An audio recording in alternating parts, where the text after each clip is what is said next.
Morning friends, सीखो IPA 44+ DS में आपका फिर से स्वागत है। और हम लोग आज वीडियो नंबर 3 जिसमें हम लोग बात करेंगे कि रूल नंबर 2 में प्रेजेंट इंडेफिनिट टेंस का प्रयोग अक्सर हम एक्शन बताने के लिए, कार्य बताने के लिए करते हैं, लेकिन इसका उपयोग अधिकार यानी पोजेशन, ओनरशिप को दर्शाने के लिए भी किया जाता है। इसको हम लोग देख लेते हैं कि आखिर ओनरशिप के लिए कैसे किया जाता है। जब हम किसी चीज़ पर अपने मालिकाना हक या संबंध की बारे में बात करते हैं तो मुख्य क्रिया जो मेन वर्ब होती है के रूप में हैव या हैज का प्रयोग होता है। यह ध्यान देना है। हैज, हैव हेल्पिंग वर्ब सहायक क्रिया के रूप में आती है, लेकिन यहाँ जब हम पोजेशन, अधिकार और मालिकाना हक का जताते हैं, किसी चीज़ पर बताते हैं अपना, तो यहाँ हैव और हैज मेन वर्ब मुख्य क्रिया के रूप में आती है। और कैसे आती है यह भी यहाँ देख लीजिए। यहाँ ही, सी, इट या एक वचन कर्ता, कोई एक वचन कर्ता हो या प्रोनाउन ही, सी, इट हो तो इसके साथ यह सिंगुलर नाउन के अंतर्गत आता है, एक वचन कर्ता। इसके साथ हम हैज का प्रयोग करते हैं। और आई, वी, यू, दे, मैं, तुम, हम लोग, वे लोग या बहुवचन संज्ञा प्लूरल, इसके साथ हम हैव का प्रयोग करते हैं, हैव का प्रयोग करते हैं।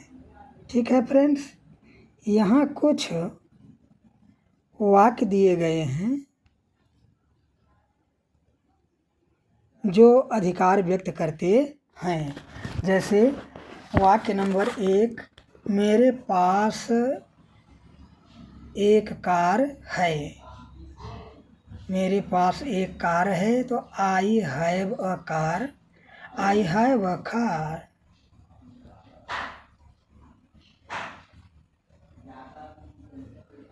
इसका मतलब मेरे पास एक कार है, कार पर मेरा अधिकार है, मैं उसका मालिक हूँ।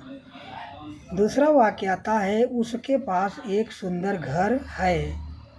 He has a beautiful house, he has a beautiful house. घर पर उसका स्वामित्व है, मालिकाना है, अधिकार है। नंबर 3 आता है,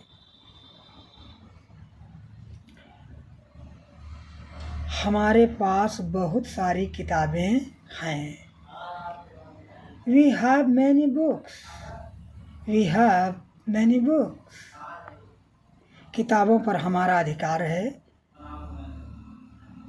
जो किताबें मेरे पास हैं अनेकों, उस पर मेरा अधिकार है, मैं उसका मालिक हूँ। वाक्य number 4, they have a pet dog. They have a pet dog.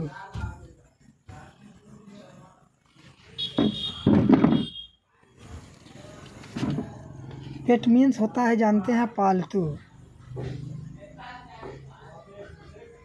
They have a pet dog. They have a pet dog. कुत्ते के साथ उनका संबंध है, कुत्ते पर उनका अधिकार या मालिकाना है, वे कुत्ते के स्वामी हैं। ठीक है, ध्यान देने योग्य महत्वपूर्ण बातें यहाँ अब आती हैं आगे, इसको ध्यान देने की ज़रूरत है।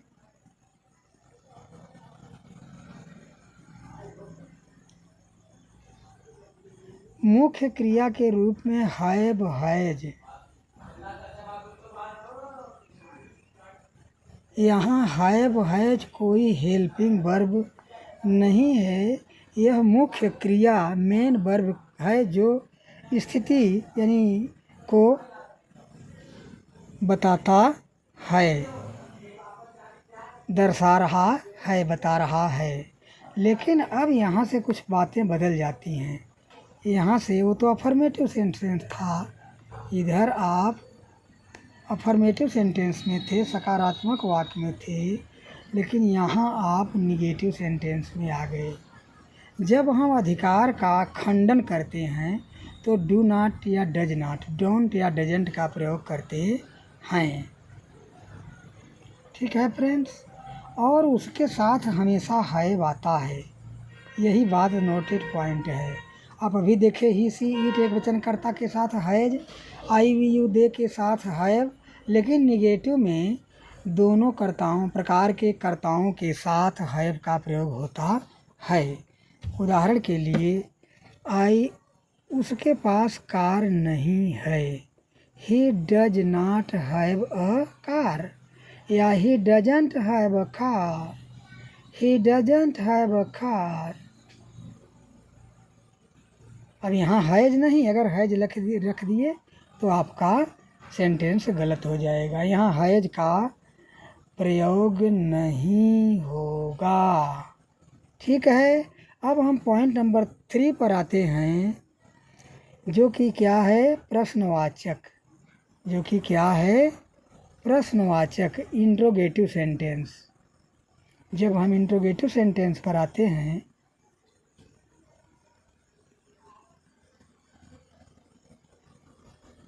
प्रश्नवाचक वाक्य पर आते हैं तो प्रश्न पूछते समय हम डू डज के साथ हैव का ही प्रयोग करते हैं। यह नहीं कि डज है एक वचन है तो वहाँ हैज या ऐसा कोई बातें नहीं है। तो नंबर 1 है, क्या तुम्हारे पास पेन है? Number 1, do you have a pen? Do you have a pen?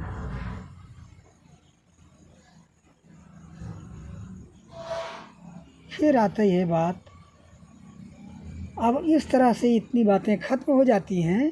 बहुत सिंपल छोटा सा ये टॉपिक है। अब आपके लिए यहाँ होमवर्क है, मैं नहीं आज दिया हूँ हिंदी में कुछ। ये गृह वर्क जो आपका होमवर्क है, ये जो होमवर्क है इसको बड़े ध्यान से करिए, बहुत आसान है। Right 10 affirmative, 10 negative and 10 interrogative sentences. 10 सकारात्मक, 10 नकारात्मक और 10 प्रश्नवाचक वाक्य को बनाइए आप। ये आपका होमवर्क है। आप इसको सरल करने के लिए जो वाक्य आप अफर्मेटिव में बनाएंगे, जो सकारात्मक में बनाएंगे, उसी को नकारात्मक कर दीजिएगा और उसी को प्रश्नवाचक इंट्रोगेटिव भी कर दीजिएगा। ठीक है फ्रेंड्स, इन्हीं शब्दों के साथ हम लोग रूल नंबर 2 की प्रेजेंट इंडिफिनिट टेंस में हम अपना स्वामित्व, अपना पोजीशन, अपना अधिकार रखने के लिए भी प्रयोग कर सकते हैं।